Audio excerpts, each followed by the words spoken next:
Earlier today, Mrs. May reaffirmed Britain's commitment to Europe's security post-Brexit to 27 other national leaders before she became the first Prime Minister to visit Macedonia in almost 20 years. Mrs. May then travelled to Skopje for talks, and in a joint media conference with Macedonian Prime Minister Zoran Zaev, she said Britain is committed to having a smooth trade agreement with the European Union so they can also ensure they don't have a hard border between Northern Ireland and Ireland, enabling them to have an independent trade policy.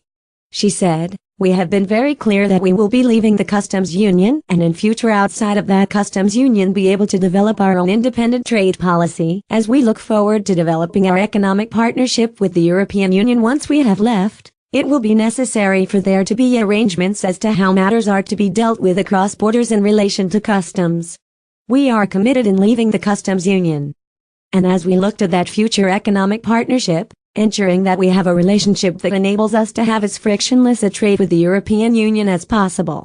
That we also deal with the issue in the Irish government that we do not have a hard border between Northern Ireland and Ireland, but also that we are able to have an independent trade policy. That is what we will be doing in ensuring that at the end of the implementation period, as formed the end of December 2020, we will be able to operate an independent trade policy." Mrs. May's latest comments come after Irish Prime Minister Leo Varadkar revealed that she could in fact present an entirely different proposal for a future customs agreement between Britain and the European Union post-Brexit. Sky Theresa May has insisted that Britain will leave the customs union after December 2020 after meeting with the Prime Minister at the summit in Sofia earlier today. Mr. Varadkar says his British counterpart had given him fresh insight into its Brexit strategy.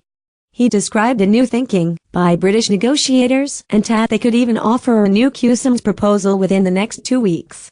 Mr. Varadkar also hinted this could even be a softened approach from Mrs. May, with Britain potentially agreeing to continue full customs alignment between the whole of the EU and the UK. The Irish border issue continues to be Brexit's biggest challenge, with the UK and EU yet to agree on anything other than no hard border must emerge.